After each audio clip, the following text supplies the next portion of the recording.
Bom bom dia a todos. Espero que todos vocês estejam me ouvindo muito bem e vendo também muito bem. Essa é a nossa sexta aula do curso de Macro 1, semestre 2020.2.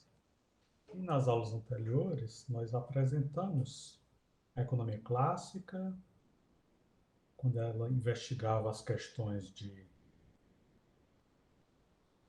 produto, economia real, emprego, e renda.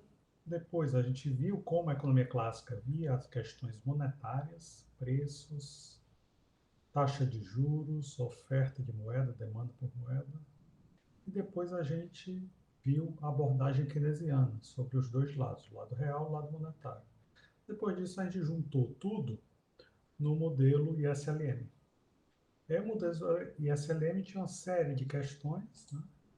Uma série de características onde os keynesianos calculavam elasticidades da curva LM e da curva IS e chegavam a algumas conclusões. Os clássicos e neoclássicos chegavam a outras conclusões porque os resultados de suas elasticidades eram diferentes. Então havia esse debate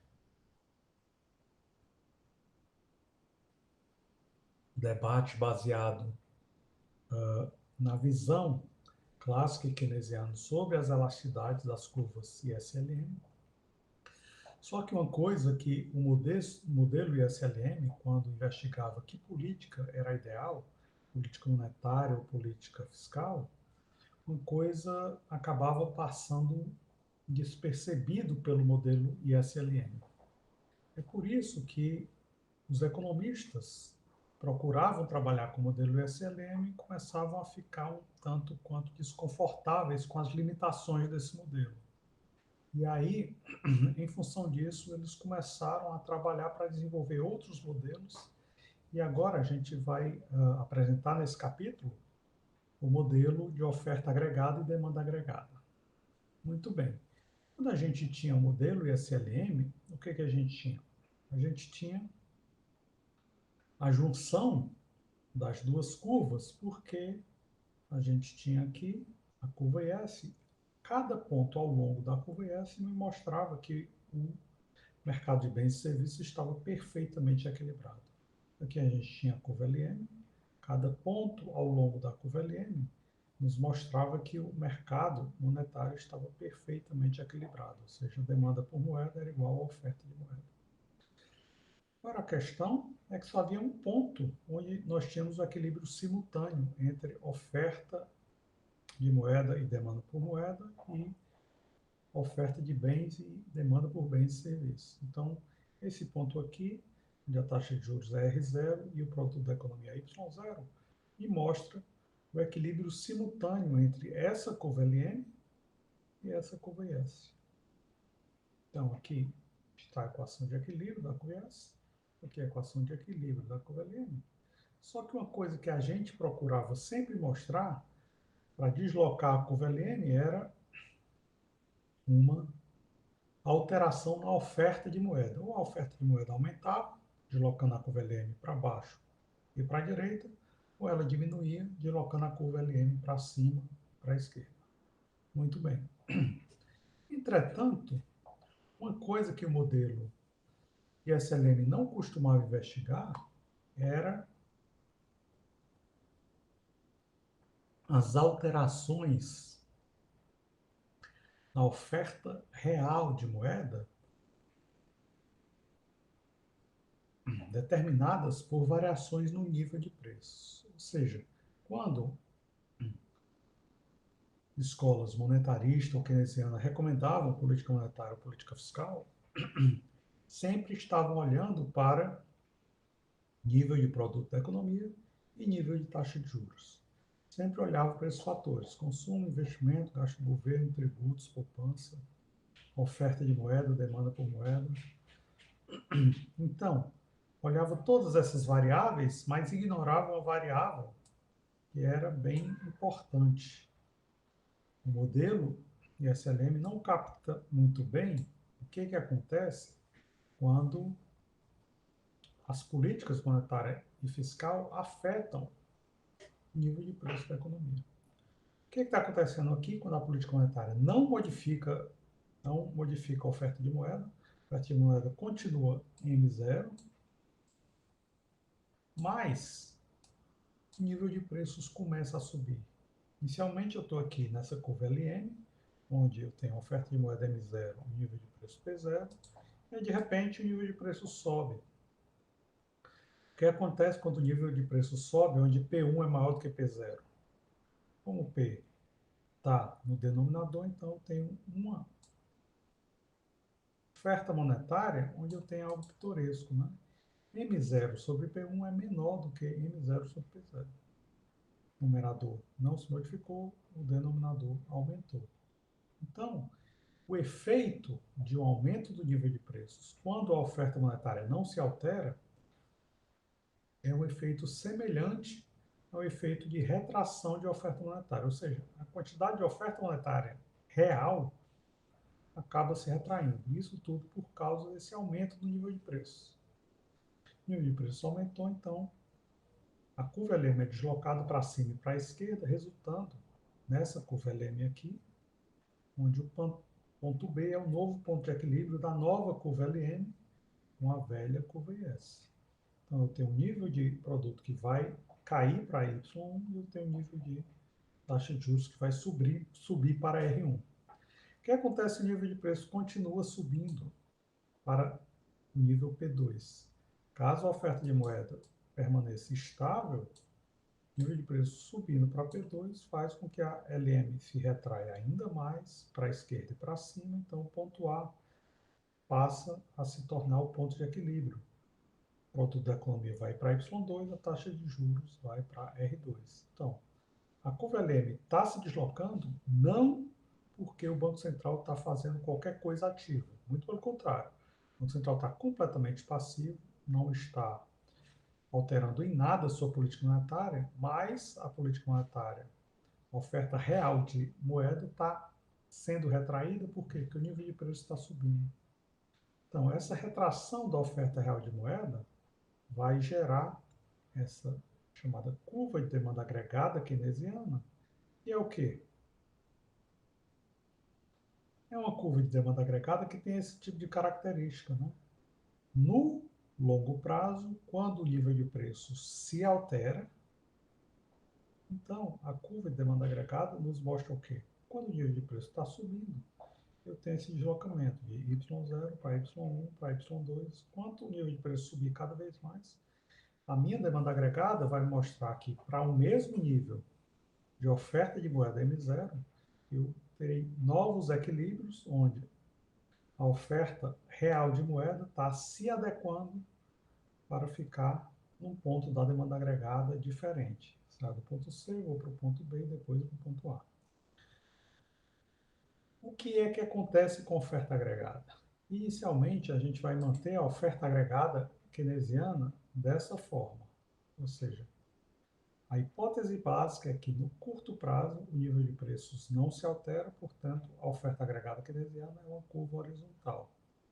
Na relação YP, a oferta agregada keynesiana é uma curva onde o produto da economia, ou seja, a oferta agregada da economia, é horizontal. O nível de preço não se altera, a única coisa que se altera é a renda ou o produto da economia.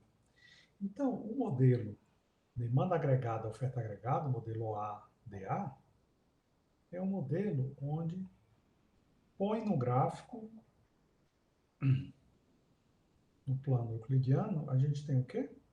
A gente tem no eixo horizontal o produto da economia, assim como no modelo SLM, né? O eixo horizontal também era o produto da economia. A única coisa que muda na estrutura do modelo OADA é que no modelo ISLM, no eixo vertical ficava a taxa de juros. No modelo OADA, a gente tem no eixo vertical o nível de preço da economia. E agora, a gente tem uma forma de analisar essa questão de como as políticas fiscais e monetárias vão afetar o nível de preço da economia. Então, a gente vai trabalhar com dois modelos simultaneamente, o modelo ISLM, onde as curvas IS e LM ficam nesse plano YR, e a gente vai analisar o modelo oferta agregada, demanda agregada, onde a demanda agregada e a oferta agregada ficam no plano YP, certo? A gente então vai estudar esse novo modelo, mostrando sua interação com o modelo ISLM. O que nós tínhamos com o modelo ISLM quando o Banco Central resolvia aumentar a oferta de moeda? Aqui M1 é maior do que M0, então eu tenho uma oferta monetária nominal maior. Caso o nível de preço não se altere e permaneça em P0, isso vai resultar em uma oferta real também maior, né? Então, inicialmente eu estou aqui, M0 sobre P0, essa é a minha curva LM, essa é a minha curva IS, estou no ponto A, que é o ponto de equilíbrio, onde o produto da economia é Y0 e a taxa de juros é R0. E aí o Banco Central resolve aumentar a oferta de moeda, M1. Não tem como correspondência nenhuma alteração de P0, então isso significa que a LM se desloca para a direita e para baixo. Eu saio do ponto A, vou para o ponto B, onde a minha nova curva LM interage com a minha velha curva IS. Então, o nível de produto da economia sobe para Y1, nível de taxa de juros cai para R1. Como é que eu posso esperar isso tendo impacto sobre oferta e demanda agregada? O impacto disso, houve essa alteração de Y0 para Y1, esse deslocamento do ponto A para o ponto B. Então, saí do produto Y0, fui para o produto Y1. Isso equivale a um deslocamento da demanda agregada. O aumento da oferta de moeda gera, no plano ISLM, um deslocamento da curva LM, e no plano DA-OA gera um deslocamento da demanda agregada. Para onde a demanda agregada se desloca? Se desloca para a direita e para cima. Então, caso o nível de preços permaneça igual em P0, esse deslocamento do produto vai se evidenciar no deslocamento horizontal do produto, que é o deslocamento máximo, dado que a demanda agregada está no outro patamar. Se lembre que isso ocorre se eu tiver o fenômeno da oferta agregada, seja uma oferta agregada keynesiana, né? Que fenômeno é esse?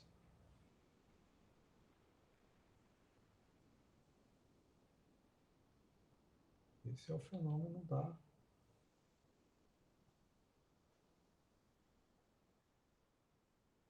oferta agregada keynesiana. Significa o quê? Significa que eu tenho isso aqui, né? Eu tenho uma oferta agregada que é horizontal. A oferta agregada horizontal significa o quê? Significa que o nível de preço não se altera. Então, se a oferta agregada aqui for horizontal, estará aqui em cima desse nível de preço P0, não alterando, portanto, o nível de preço. A única coisa que se altera é o produto da economia. Será que existe evidência para eu achar que essa oferta agregada é horizontal de fato? Ou não? O que eu posso esperar?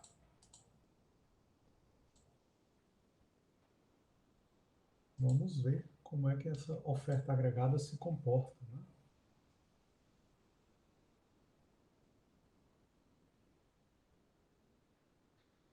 Vamos imaginar o que acontece quando eu tenho essa oferta agregada keynesiana, que eu estou exemplificando aqui como Y2S, e eu tenho essa oferta agregada clássica, que eu estou exemplificando como Y0S. Quais são as características dessas duas ofertas agregadas? Elas são exemplos extremos. Como é que elas são exemplos extremos? São exemplos extremos pelo simples fato de que a oferta agregada clássica me diz o seguinte: os únicos fatores que vão afetar a oferta agregada são os fatores ligados à função de produção. Ou seja, quando o estoque de capital e o estoque de trabalho aumentarem, a oferta agregada se deslocará. Caso seja um aumento, se deslocará para a direita. Caso seja uma queda do estoque de capital, o estoque de trabalho, vai se deslocar para a esquerda. Sempre é uma reta, portanto, vertical. Por que é uma reta vertical? Porque aqui o nível de preços não é capaz de alterar a oferta agregada clássica. Por outro lado, a oferta agregada keynesiana é uma reta horizontal. O que significa o quê? Significa que fatores que afetam a demanda agregada vão interagir com a oferta agregada keynesiana, levando possivelmente ao aumento do produto de Y0 para Y1 ou Y2. O que é que nós temos aqui, então? Vamos analisar os efeitos de uma política fiscal.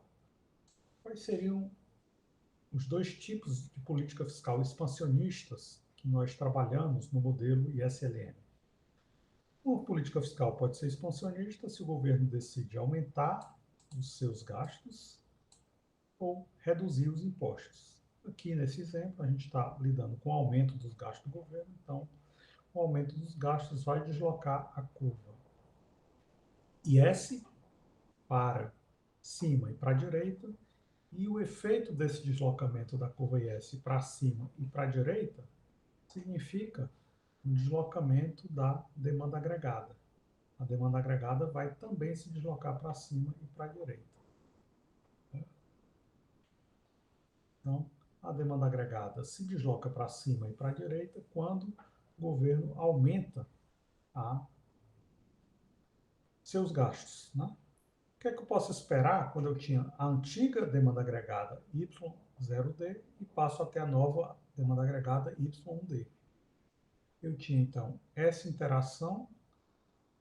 Se eu olhar a interação da antiga demanda agregada com a antiga oferta agregada keynesiana, esse é o ponto de equilíbrio, onde Y0 é o produto da economia e P0 é o nível de preço, certo? Aqui não tem P0, mas dá para ver que com essa reta horizontal, aqui o nível de preço estaria nesse patamar. Entretanto, se eu considerar que essa demanda agregada estava interagindo com essa oferta agregada, que é a oferta agregada clássica, o mesmo nível de preço e o mesmo nível de produto, já que essa reta vertical corta essa curva aqui, negativamente inclinada nesse ponto. Então, as duas curvas, tanto a reta horizontal da demanda agregada da oferta agregada keynesiana, junto com a reta vertical da oferta agregada clássica, estão cortando o mesmo ponto em cima da demanda agregada. Só que a demanda agregada agora se deslocou via política fiscal expansionista, o governo aumentou os gastos, a demanda agregada agora não é mais Y0D, passa a ser Y1D. O que acontece quando a demanda agregada se desloca para cá? Se eu puser essa demanda agregada para interagir com a oferta agregada keynesiana, eu tenho esse ponto como novo ponto de equilíbrio. Então, o produto vai ser Y2 e o nível de preço não se altera, continua sendo P0. Só que se eu puser essa nova demanda agregada não interagindo com a oferta agregada keynesiana, se ela interagir com a oferta agregada clássica, a oferta agregada clássica é essa reta vertical. O que é que vai acontecer? Esse aqui vai ser o ponto de equilíbrio. O que está acontecendo nesse ponto de equilíbrio? O produto continua sendo Y0, só que o nível de preço vem para cá, lá para cima. Chamaria esse nível de preço de P1. O que está acontecendo em P1? O nível de preço subiu de P0 para P1, lá em cima, mas o produto permaneceu Y0. Com a oferta agregada keynesiana é o contrário. O produto subiu de Y0 para Y2 e o nível de preços permaneceu em P0. Então, são os dois casos extremos. A oferta agregada keynesiana é um caso extremo, de uma oferta completamente horizontal, e a oferta agregada clássica é outro caso extremo de uma oferta agregada completamente vertical. Se nós somarmos essa reta horizontal com essa reta vertical, a gente vai ter algo intermediário. O que seria algo intermediário entre horizontal e vertical? Seria essa oferta agregada positivamente inclinada. Então, a relação entre Y e P dessa oferta agregada aqui, ela é positivamente inclinada. Ela não é nem horizontal, como a oferta agregada keynesiana, nem é vertical, como a oferta agregada clássica. Ela é positivamente inclinada, o que significa que, se essa oferta intermediária for a verdadeira, eu não vou ter um crescimento tão grande do produto, quando os gastos do governo aumentarem, eu vou ter algum crescimento de produto de Y0 para Y1, mas não vai ser de Y0 para Y2. Por quê? A interação da nova demanda agregada com essa oferta agregada se dá nesse ponto de Y1. Só que a interação dessa oferta agregada com a nova demanda agregada também vai me gerar um nível de preços maior do que P0.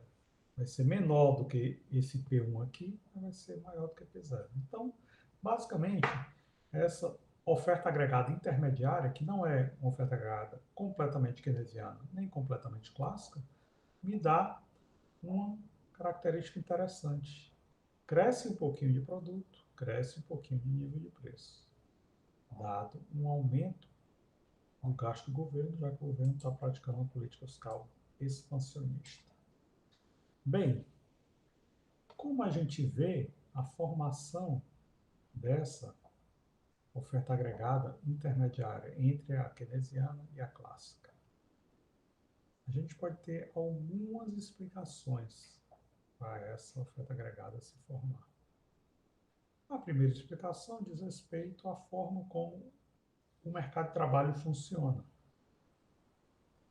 A ideia básica do mercado de trabalho é que dificilmente os trabalhadores eles aceitam reduções de salários. Então, os salários dos trabalhadores sofrem uma certa rigidez e eles não aceitam facilmente uma redução de salário. Só que tipo de redução de salário é que os trabalhadores não costumam aceitar?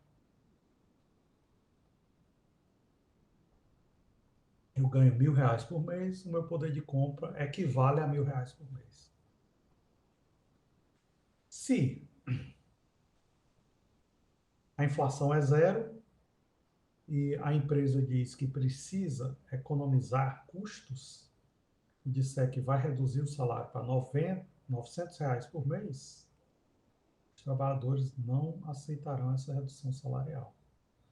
Vão dizer, não, nosso salário é R$ 1.000, vamos permanecer ganhando R$ 1.000, senão a gente pede demissão. Entretanto, o que é que acontece se houver uma deflação? Uma deflação significa que o nível de preço está caindo. Se o nível de preço está caindo e cai 10%, significa o quê? Uma redução de salário de 10%, de R$ 1.000 para R$ 900, mantém o poder de compra que os trabalhadores tinham quando eles ganhavam R$ 1.000 e a inflação era zero.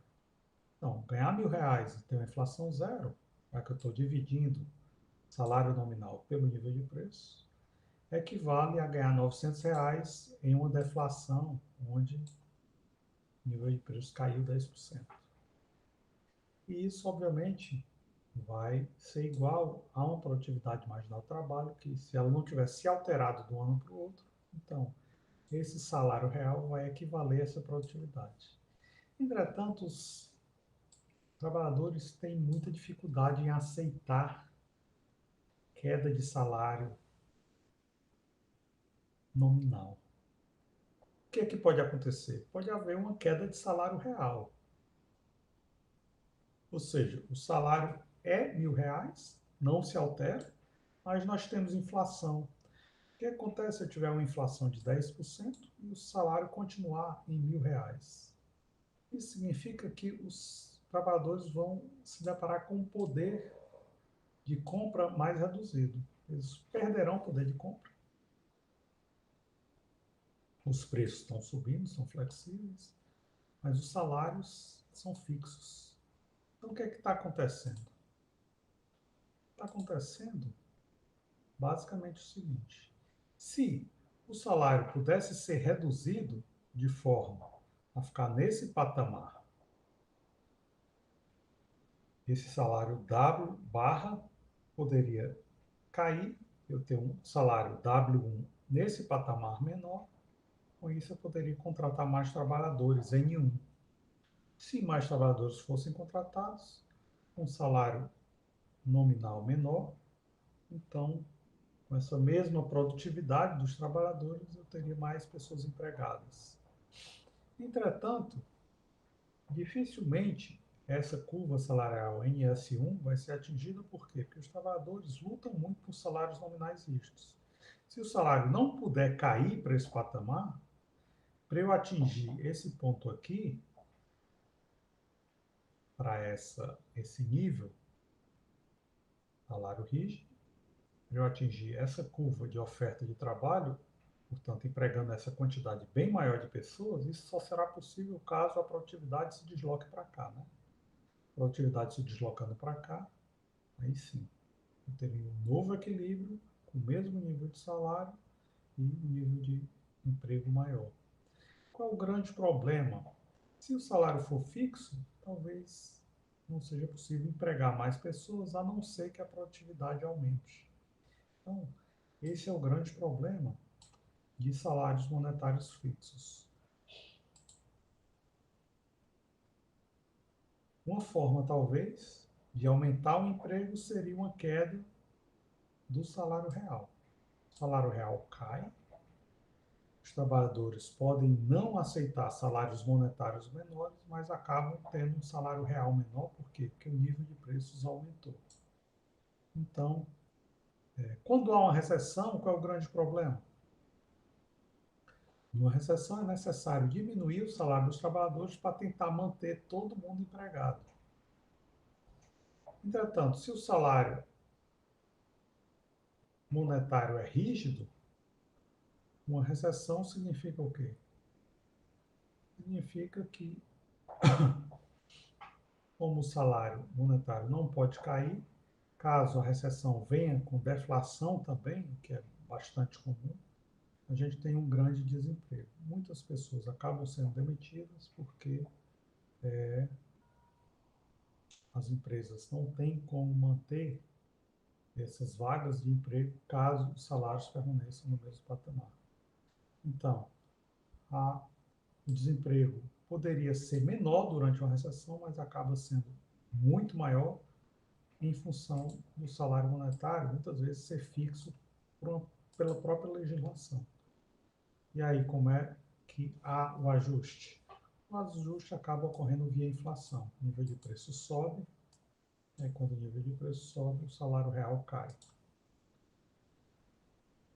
Muito bem. Quando o salário monetário é fixo, fica mais fácil de ver por aqui, né? Eu tenho esse nível de emprego aqui, esse nível de emprego. As empresas ofertarão vagas de trabalho, quanto maior for a produtividade. Se a produtividade não se alterar, mas o nível de preço se alterar, então as empresas vão ofertar mais vagas, aumentando o nível de emprego de N0 para N1 para N2, quando o nível de preço sobe de P0 para P1 para P2. Aumentando o nível de emprego, a gente põe esse nível de emprego maior olhando para a equação da função de produção, a gente vê que o nível de produto vai aumentar em função da função de produção. Quanto mais estoque de trabalho, maior produto. Só que a curva de oferta agregada, ela vai ser dessa forma. Ela é positivamente inclinada, como a gente mostrou aqui, né? Positivamente inclinada, e mostrando o quê? Para níveis de produto maiores, eu tenho atrelado níveis de preços maiores.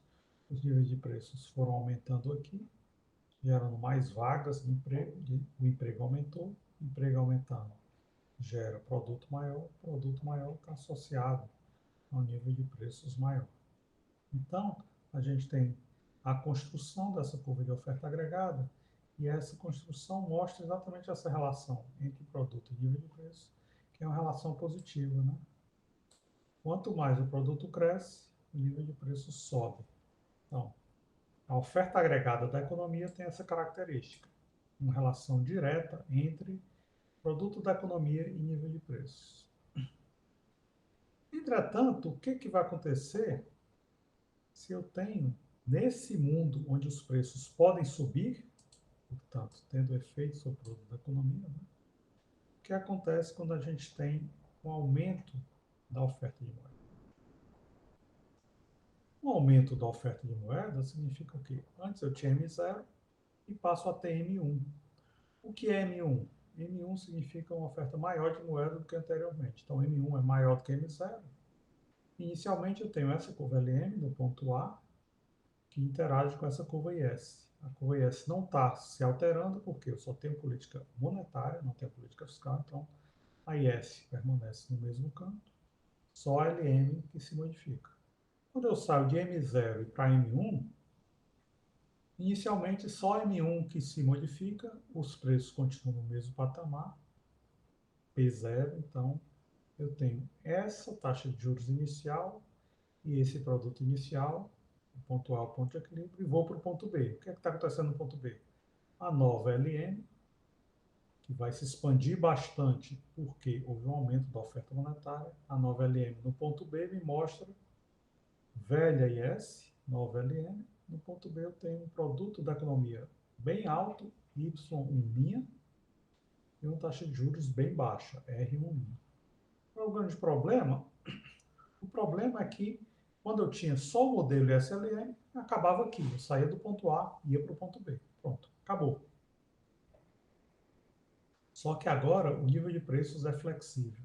Ou seja, o nível de preço da economia, ele pode subir, pode cair. E ele está reagindo ao que acontece com as políticas fiscais monetárias. Então, quando houve uma expansão da oferta de moeda, pouco tempo depois houve uma reação do nível de preço.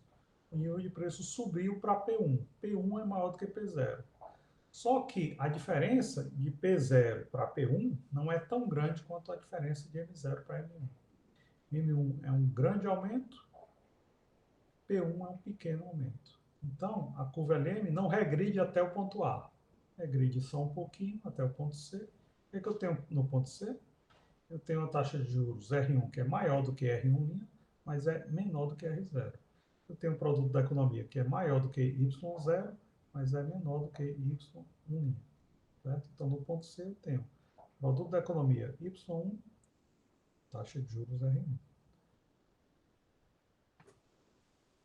Eu tenho, portanto, um resultado final da curva LM, que é uma curva que fica abaixo e à direita da curva LM original. O deslocamento ocorreu de A para C. E quais são as consequências para a nossa oferta agregada?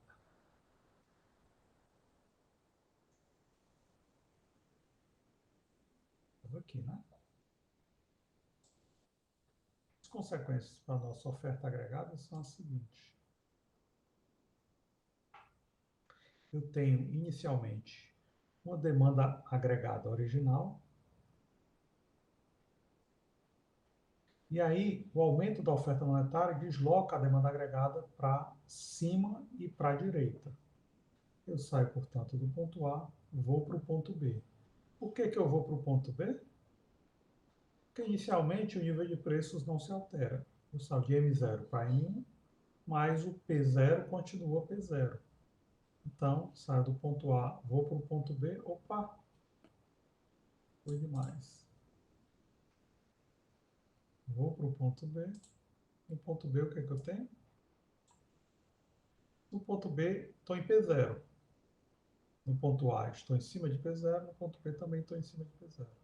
Então, o produto vai de Y0 para Y', aqui, Y0 para Y', e eu saio do ponto A, uma taxa de juros R0, vou para o ponto B, uma taxa de juros R1'. Qual é o grande problema? Depois de um tempo, o nível de preços, que é flexível, ele se altera, vai de P0 para P1. Ele vai de P0 para P1, o que acontece? Eu saio de P0, vou para P1. P1 é maior do que P0. Então, o ponto B não é um ponto de equilíbrio. Dá para ver claramente que não é um ponto de equilíbrio, porque A era a minha velha demanda agregada e estava em cima da minha oferta agregada. O ponto B está em cima da minha nova demanda agregada, mas o ponto B está fora da oferta agregada. Né? O que a oferta agregada, que é positivamente inclinada, nos mostra? A oferta agregada nos mostra uma relação positiva entre produto da economia e nível de preço. Então, se o produto da economia se alterou, a oferta agregada me diz que o nível de preço também vai se alterar. Eu não posso ficar no ponto B, porque o ponto B é em cima apenas da minha nova demanda agregada. Mas o que está acontecendo no ponto B? Eu tenho uma oferta de moeda maior do que a demanda por moeda. Então, eu saio do ponto B, vou para o ponto C, onde a oferta de moeda se iguala à demanda por moeda. Então, aqui sim, o ponto C é em cima da minha velha oferta agregada, em cima da minha nova demanda agregada. Então, o ponto C é o nível de preços mais alto, P1, e o nível de produto também mais alto do que Y0, que é Y1, mas mais baixo do que Y1. Ou seja, o ponto B não é um ponto de equilíbrio estável. Ele é um ponto de equilíbrio instável, é muito momentâneo. Os pontos A e C são pontos de equilíbrio estáveis. Então, basicamente, o que o modelo oferta agregada e demanda agregada nos diz? Eu tenho que ver o que vai acontecer com o nível de preços quando eu tiver qualquer alteração de política, seja política monetária, seja política fiscal. Eu tenho que ir olhar o resultado final do modelo ISLM e ir lá para o modelo oferta agregada, demanda agregada, para ver qual é o resultado final sobre o nível de preço e nível de produto da economia. Bem, agora eu estou vendo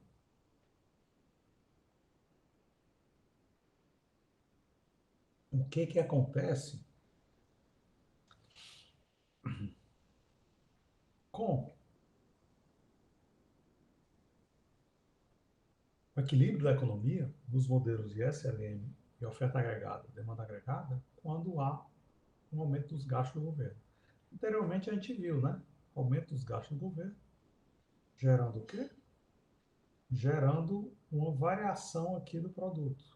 O produto varia, mas a gente tinha os casos extremos da oferta agregada keynesiana e da oferta agregada clássica, dois casos extremos, e aqui o caso intermediário, né, da oferta agregada, que não é nem puramente keynesiana, nem puramente clássica. Então a gente vai ver o que acontece quando o nível de preços vai reagir a um aumento dos gastos do governo. Como é que eu posso pensar que o governo vai aumentar seus gastos? Como é que a economia vai reagir? Em um determinado momento, as pessoas estão comprando e vendendo bens no mercado de bens e serviços, e o governo também está comprando. Aí, de uma hora para outra, o governo aumenta os seus gastos, passa a comprar muito mais. Se o governo passa a comprar muito mais, ele desloca a curva IS para cima e para a direita. A curva IS agora não é mais essa IS antiga, e tinha uma relação com o LM no ponto A, esse nível de taxa de juros e esse nível de produto. Agora a IS, a nova curva IS, onde os gastos do governo aumentaram, houve esse deslocamento. A interação com a velha LN se dá no ponto B. Eu saí do ponto A, fui para o ponto B. No ponto B a taxa de juros é mais alta, R1', e o produto da economia é mais alto, Y'. Por que que um aumento dos gastos do governo gera esse aumento da taxa de juros? A gente tem que pensar basicamente o seguinte: caso os tributos não se modifiquem, então esse aumento dos gastos do governo significa que agora o governo tem mesma quantidade de tributos, mas gastos maiores. Como é que o governo faz para se financiar quando ele passa a gastar mais e não altera a arrecadação de impostos?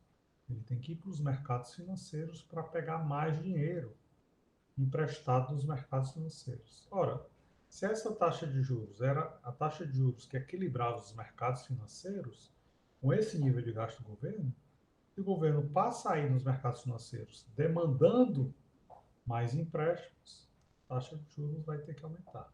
Né? Agora eu tenho mesma poupança, mas mais demanda por empréstimos. Então, para equilibrar esse mercado, a taxa de juros tem que aumentar. Então, vou para o ponto B. No ponto B, eu tenho uma curva IS mais alta, a curva IS está acima e à direita. No ponto B, eu tenho uma nova taxa de juros, R1, um novo produto da economia, Y1. Só que, como o governo foi para os mercados financeiros aumentar sua demanda por fundos emprestáveis, o que é que a gente pode fazer?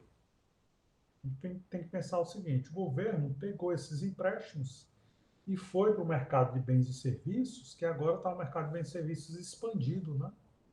É como se as pessoas estivessem indo na loja comprar as coisas que elas compram habitualmente, só que agora, quando elas vão na loja, o governo já comprou uma quantidade grande dos estoques da loja. Sobrou poucos produtos a serem vendidos. O que a gente pode esperar? Mesma quantidade de produtos e agora muito mais gente comprando. A gente pode esperar o nível de preço aumentando, né? O nível de preços vai aumentar para reequilibrar essa nova demanda, que agora está muito maior, com a antiga oferta que permaneceu a mesma. Então, como é que a gente iguala a oferta com demanda? O sistema de preços faz essa igualdade. Só que quando a demanda é muito maior e a oferta permanece igual, então os preços vão ter que aumentar. Quando eu saio do ponto B, vou para o ponto C, significa o quê? Há uma retração da curva LM, não porque o Banco Central está fazendo isso ativamente, mas é uma retração passiva. O Banco Central está lá sem alterar a oferta nominal de moeda. Olha aqui, M0 permanece. O que acontece? Há uma retração da oferta real, porque o numerador permanece igual, mas o denominador aumentou. Então a fração cai. Essa queda da fração equivale ao deslocamento da curva LM para a esquerda e para cima. Eu saio, portanto, do ponto B e vou para o ponto C, que é o ponto final de equilíbrio. A taxa de juros vai ter que subir ainda mais e o produto da economia cai um pouquinho, de Y1' para Y1. O resultado final é um aumento de Y0 para Y1, mas ele aumenta muito menos do que poderia ter aumentado, caso não houvesse essa retração da política monetária. Essa retração é completamente passiva, né? O governo não está, o Banco Central não está diminuindo a oferta de moeda. É o nível de preço que está subindo que faz com que essa retração da oferta real de moeda ocorra. Como é que a gente vai lá para a curva de oferta agregada ver as consequências disso?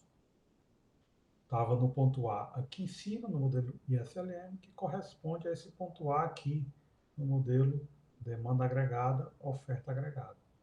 Eu saio do ponto A, vou para o ponto B, aqui o gráfico está um pouquinho fora, mas imagine que o ponto A está aqui em cima desse nível de preços P0, certo? Então, o produto da economia é Y0 e o produto da economia sobe para Y1', como está aqui, né? No ponto B, o produto da economia é Y', nesse ponto B, o produto da economia também é Y'. Só que no ponto B, aqui em cima, o que acontece com o nível de preço? É P0. Então, no ponto B é P0. Só que o ponto A está em cima da oferta agregada e da demanda agregada. Então, o meu modelo OADA está em completo equilíbrio, né? Em cima da oferta agregada, em cima da demanda agregada, no ponto A. Quando eu vou ao ponto B, eu passo a ficar em cima da minha nova demanda agregada. O que é que o aumento dos gastos faz? Ele desloca a curva IS, tendo como efeito um aumento da demanda agregada. A demanda agregada é aqui, então o ponto B é em cima da minha nova demanda agregada. Qual é o grande problema? O grande problema é que o ponto B não é em cima da minha oferta agregada. Então eu tenho um desequilíbrio aqui. Tem um desequilíbrio entre demanda agregada e oferta agregada. A demanda agregada está maior do que a oferta agregada. Então, esse ponto Y, um linha, não é um ponto onde o produto é sustentável. Por quê? Porque o nível de preços P0 No ponto B é o nível de preços onde eu tenho mais demanda do que oferta agregada nessa economia. O que aconteceu aqui? Aqui em cima, o nível de preços se alterou, o que gerou uma retração da curva LM do ponto B para o ponto C. Essa retração da curva LM do ponto B para o ponto C fez com que o produto caísse um pouco e a taxa de juros subisse ainda mais. Isso tudo porque alteração do nível de preço. Saiu de P0 e foi para P1. Como a alteração do nível de preço pode ser enxergada aqui? Eu saindo de P0 indo para P1, eu saio do ponto B e vou para o ponto C. Agora o ponto C é em cima tanto da minha antiga oferta agregada, como é em cima da minha nova demanda agregada. Ponto C é um ponto de equilíbrio, onde o nível de preços será maior e o produto da economia é maior do que Y0, mas a compensação é menor do que Y1. Então, tem um equilíbrio, que é o equilíbrio onde o modelo ISLM, o modelo OA-DA chegam quando o governo aumenta os seus gastos em um ambiente onde o nível de preços é flexível. Muito bem. Nível de preços flexível mais salários monetários rígidos. O que acontece se houver também flexibilidade nos salários monetários? Quando é que os salários monetários são flexíveis? Os salários monetários se encontram com uma rigidez no curto prazo, é o fato de que os contratos têm um determinado momento de renegociação. Então, o que a teoria clássica da oferta e trabalho dizia? As pessoas vão ofertar mão de obra olhando para o salário real, e para o salário real é importante que o salário nominal não caia, mas também é importante que a variação do nível de preços mantenha o poder de compra. Como é que a gente vai saber o que vai acontecer com o nível de preços, já que os contratos costumam ser negociados só uma vez por ano? Há um determinado momento no ano onde há uma negociação salarial, os salários são reajustados, e qualquer coisa que ocorrer depois desse reajuste salarial, ou inflação ou deflação, isso que ocorreu depois só vai ser incorporado no contrato do ano seguinte. Então, as pessoas passam a pensar o quê? As pessoas passam a ter uma expectativa. Quanto será que a minha renda vai aumentar ou cair no ano que vem? Então, eu tenho que olhar. Geralmente, as pessoas olham para o passado. O que foi que aconteceu no ano passado? No ano passado, o nível de preço se comportou dessa forma, no ano anterior dessa forma, no ano antes do anterior dessa forma, e assim por diante, há pelo menos 10, 15 ou 20 anos atrás.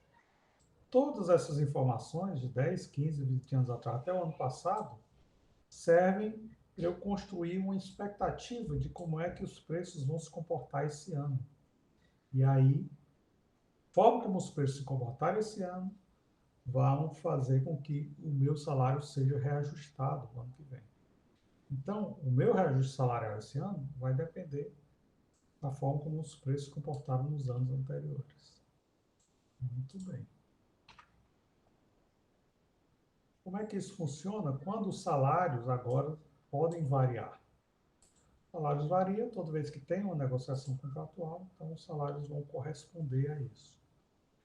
Eu vou ter uma negociação salarial, onde os trabalhadores vão demandar salários cada vez mais altos. Quanto mais altos serão os salários, mais os trabalhadores se disporão a trabalhar.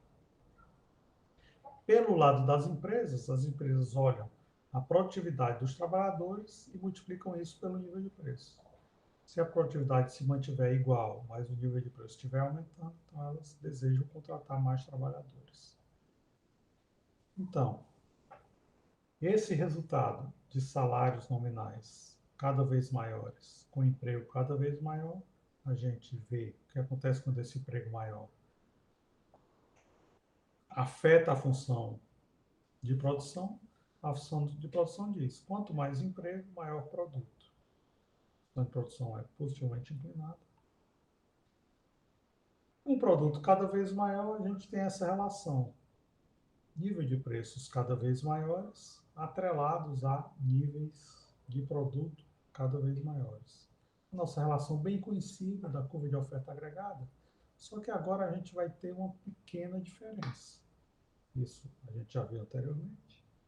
Só que agora o que a gente vai ter? A gente vai ter uma comparação de salários fixos com salários variáveis. Qual seria essa comparação? Essa comparação diria de respeito à declividade dessa oferta agregada. O que eu posso esperar?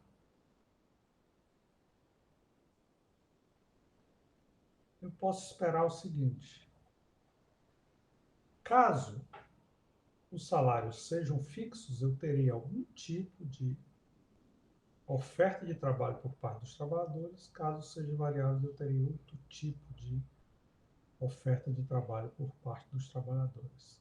Isso vai criar duas ofertas agregadas diferentes, uma oferta agregada com salários fixos e uma oferta agregada com salários que variam. Basicamente, o que eu tenho? Eu tenho que, inicialmente, no ponto de emprego N0, eu tenho um salário W0, certo? O salário é W0 e o emprego é N0. E aí, de repente, eu tenho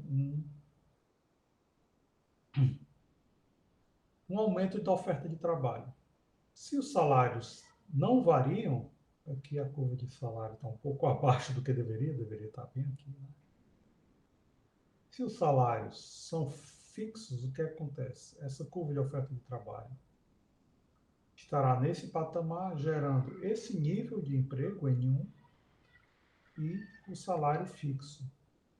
W0 é um salário fixo. O que acontece com esse nível de emprego N1? Olhando para a função de produção, esse nível de emprego N1 vai me dizer que o produto vai ser Y1. Olhando para o produto Y1, eu tenho que essa curva de oferta agregada com salário fixo vai me dar esse nível de preços P1. O nível de preços subindo de P0 para P1 significa esse deslocamento da curva de produtividade vezes nível de preço. Daqui para cá, ela se desloca para cima e para a direita, me dando um novo nível de emprego.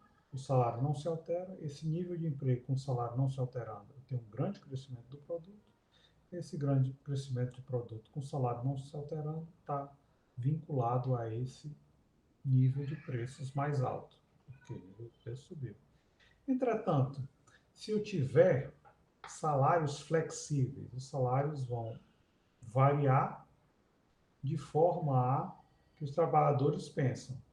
Se os preços estão aumentando, então o salário tem que aumentar para eu manter meu poder de compra. Isso equivale a uma retração da oferta de mão de obra. Os trabalhadores pensam, não, se os preços sobem e o salário não sobe, eu vou retrair minha oferta de horas de trabalho, eu vou ofertar menos horas de trabalho. O que significa eu não ter essa curva de oferta?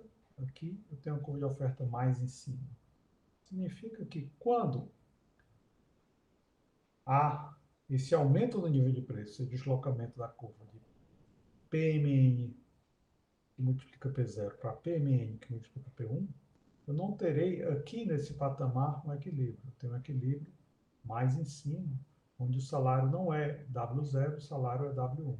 O que acontece? O salário ser flexível e ele subir quando a oferta de vagas estiver subindo. A oferta de vagas sobe, há uma retração da oferta de mão de obra, fazendo com que o salário tenha que subir. Então, eu não saio do patamar N0 e vou para o patamar N1, não. Eu saio do patamar de emprego N0 e vou para o patamar de emprego N1'. N1' é menor do que N1. N1' é maior do que N0, mas é menor do que N1. É um ponto intermediário. Então, indo para a função de produção, o produto sobe de Y0 para Y1'. Ele não sobe de Y0 para Y1, fazendo com que ele não vai subir de Y0 para Y1, ele vai subir de Y0 para Y1. O que é que significa?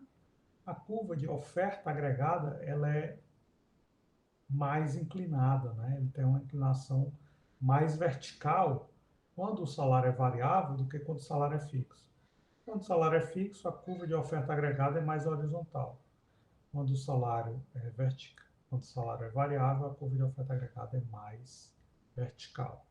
Então, mesmo aumento do nível de preço de P0 para P1, o efeito disso sobre o produto é menor. O produto cresce menos do que poderia crescer caso a curva de oferta agregada fosse mais horizontal, certo? Então, a gente viu a declividade da oferta agregada e a gente viu os efeitos das políticas, tanto fiscal como monetária, alterando a demanda agregada e a interação com a oferta agregada. A gente não viu, entretanto, a forma como a oferta agregada se desloca. A gente viu declividades diferentes da oferta agregada, mas eu quero saber agora como a oferta agregada se desloca para baixo e para a direita, ou para cima e para a esquerda. Então, quais são os fatores que vão deslocar a oferta agregada? Primeiro, eu posso ter choques. A gente chama de choques de oferta. O que são choques de oferta? A estrutura de custos está em determinado patamar, produzindo bens e serviços em um determinado nível de preço, e de repente ocorre um choque. Na mesma estrutura, há uma explosão dos custos que faz com que o nível de preço se aumente de forma inesperada. Falta um A, né? Aumentos inesperados. Um O. Ah, não, um O. Aumentos inesperados no nível de preço, ou seja, um choque de oferta. Esse choque de oferta pode ocorrer das diversas formas, né?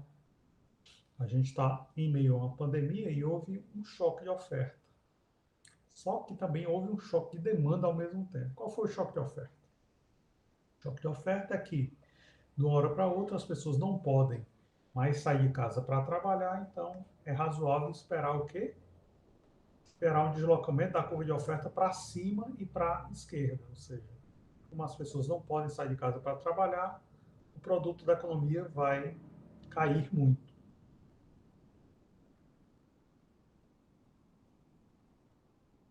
Só que o grande problema dessa pandemia é que há também, ao mesmo tempo, um choque de demanda, né?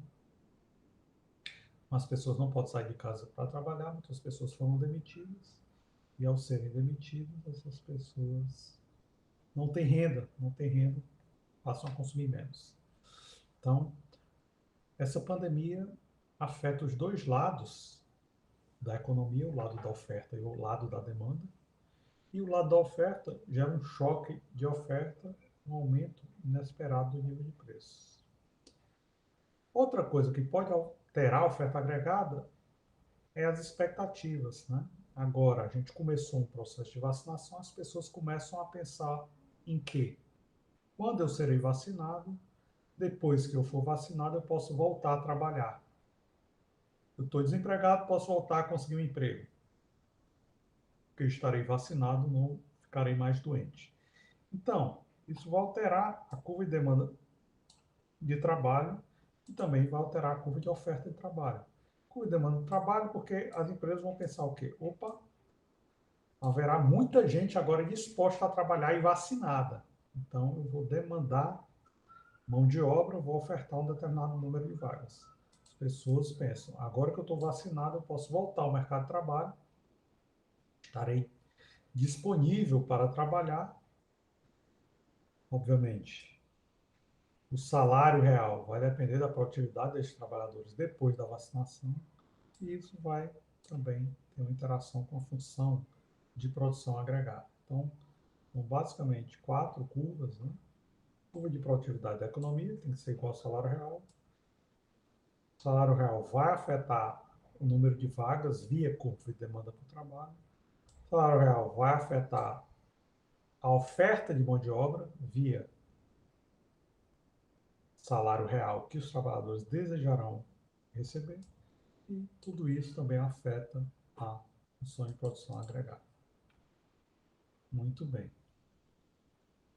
Primeiro, pessoas vão ter expectativas, né? O que vai acontecer quando houver a vacinação, as pessoas puderem trabalhar, as pessoas vão olhar para a economia e vão esperar o quê?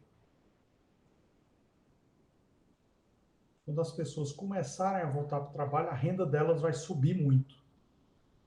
Como a oferta de bens e serviços não vai reagir tão rapidamente, eu posso esperar que os preços vão subir bastante. Será que é isso que vai acontecer? Não sei. Mas a gente pode pensar nisso. As pessoas, os preços estão lá, sem se movimentar, ou seja, a utilidade dos trabalhadores multiplicado pelo nível de preço não se altera, a quantidade de vagas disponíveis, portanto, não vai se alterar, mas as pessoas vão pensar o seguinte: opa, eu só vou voltar para o mercado de trabalho, já estou vacinado, já posso voltar, mas eu só vou voltar para o mercado de trabalho se o salário for bem mais alto do que era quando eu deixei o mercado de trabalho. Por quê? E a minha expectativa é que os preços vão aumentar bastante no futuro. Se as pessoas só voltarem ao mercado de trabalho com essa perspectiva de salários bem mais altos, o salário sai de W0 vai para W1, há um deslocamento da curva de oferta de mão de obra. A curva de oferta de mão de obra se retrai de NSP0 para NSP1, porque as expectativas é que o nível de preço vai aumentar muito. Se o nível de preço vai aumentar, eu vou demandar um salário maior, W1. Então, vai haver uma queda do emprego. As pessoas esperam que o nível de preço se aumente no futuro, haverá uma queda do emprego. Olhando para a função de produção agregada, essa queda do emprego vai se refletir em uma queda do produto. Então, uma queda do produto faz com que as expectativas desloquem a oferta agregada para cima e para a esquerda. Ou seja, as expectativas estão... O nível de preço não está se alterando de fato, mas as pessoas têm uma expectativa de que ele vai se alterar no futuro. Então, o nível de preço permanece no mesmo patamar. Houve um deslocamento da curva de oferta agregada para cima e para a esquerda. Então, o produto da economia cai de Y0 para Y1. Isso em decorrência de um aumento do nível de preço esperado. O que a gente pode pensar a respeito disso? Os exemplos clássicos de choque de oferta que geram esse tipo de retração da curva de oferta agregada são os exemplos de choque do petróleo. Né? Na década de 70, houve choque do petróleo. De uma hora para outra, os países árabes, que eram responsáveis por mais de 80% das exportações mundiais de petróleo, resolveram não exportar petróleo para o Ocidente, porque os países árabes estavam em guerra com Israel e achavam que o Ocidente apoiou Israel na guerra do Yom Kippur, em 1973. Como queriam protestar contra o Ocidente, os países árabes bloquearam a exportação de petróleo e de um dia para a noite o preço do petróleo, que era em torno de 2 dólares e 50 o barril, subiu para 11 dólares. Ou seja, o preço do petróleo quadruplicou. O que é que significa o preço do petróleo quadruplicar? De uma hora para outra, o preço do petróleo estava nesse patamar aqui, com essa oferta agregada, os países exportando produto da economia, estava em Y0, porque esse era o nível de preço. E aí os países pararam de exportar. Então o produto da economia caiu de Y0 para Y1 de uma hora para outra, porque a oferta agregada se retraiu. Então eu tive essa nova oferta agregada, com P0, as pessoas mantinham a sua expectativa de preços e o preço aumentou de P0 para P1. Só que quando o preço aumentou, as pessoas pensaram, poxa, os países árabes deixaram de exportar e o preço subiu.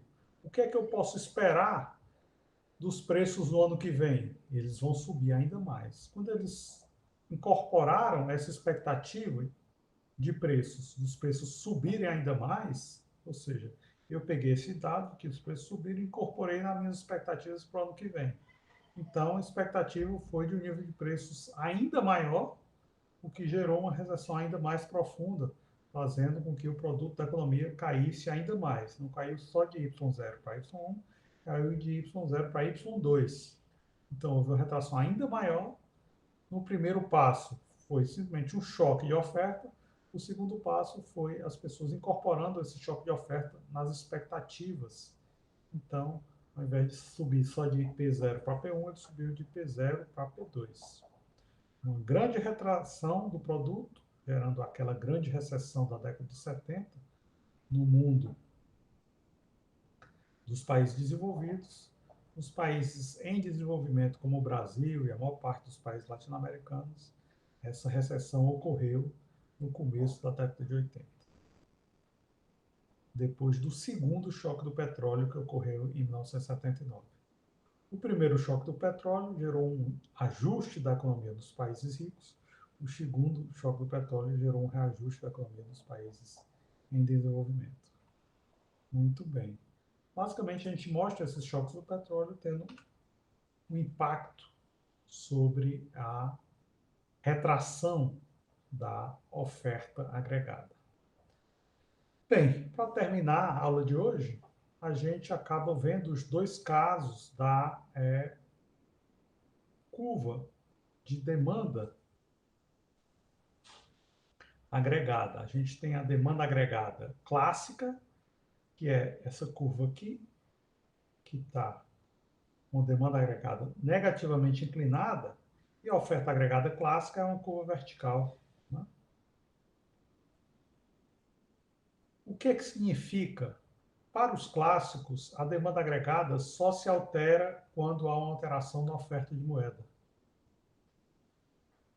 E, para os clássicos, a oferta agregada só se altera quando há aumento ou diminuição, obviamente, dos fatores que modificam a função de produção, que são o quê? Estoque de capital e estoque de trabalho. Então, se estoque de capital e estoque de trabalho alteram a oferta agregada, então a oferta agregada vai se deslocar para cá, caso a oferta, o estoque de capital e o estoque de trabalho aumentarem, ou vai se deslocar para cá, caso o estoque de trabalho e o estoque de capital diminuírem. Então, só assim que a oferta agregada clássica se altera. E o que altera a demanda agregada para os clássicos? Alterações na oferta de moeda. Certo? Então, é negativamente inclinada, a demanda agregada para os clássicos, ela só se altera quando há alterações na oferta de moeda. Esse é o caso clássico.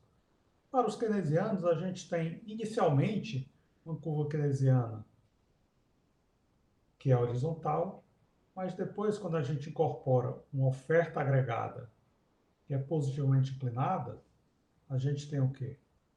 A gente tem uma demanda agregada negativamente inclinada e uma oferta agregada positivamente inclinada.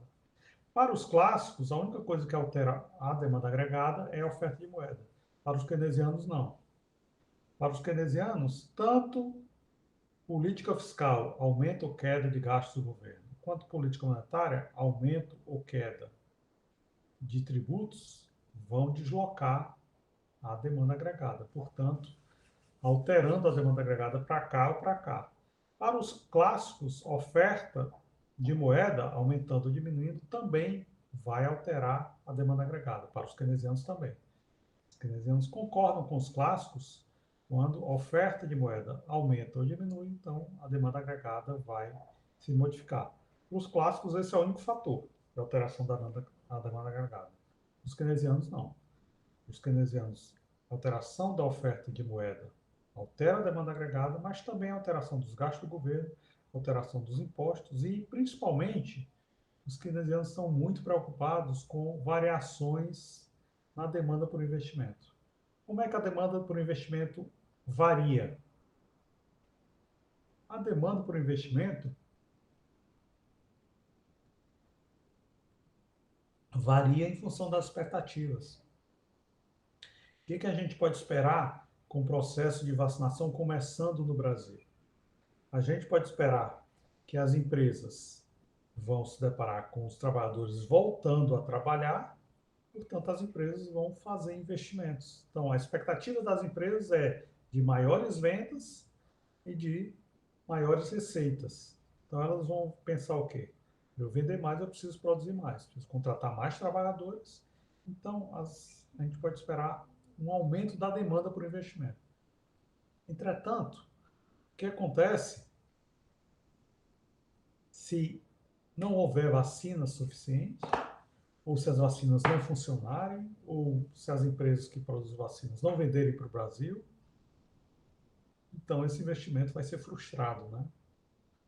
Entretanto, se as empresas venderem muitas vacinas para o Brasil, a população se vacinar em massa, as pessoas voltarem a trabalhar, então a expectativa desse investimento é de um aumento muito grande do investimento. Então, há muitos fatores que influenciam a demanda agregada para os keynesianos e só um único fator que influencia a demanda agregada para os clássicos. Com relação à oferta agregada, a gente vai abandonar esses casos extremos da oferta agregada clássica e da oferta agregada keynesiana horizontal e vamos adotar essa oferta agregada aqui, positivamente inclinada, como sendo a oferta agregada mais comum, mais provável e a mais consistente, certo? Então, com isso, a gente acaba a aula de hoje e, a partir da próxima aula, a gente vai ver todas as consequências para as diferentes escolas, escola novo clássica, escola do ciclo reais de negócios, escola novo keynesiano. Então, há várias escolas que vão abordar essa estrutura da oferta agregada e da demanda agregada, e é isso que a gente vai estudar nas próximas aulas, certo? Então, até lá, com todos um bom dia e com todos também uma boa semana. É isso. Tchau.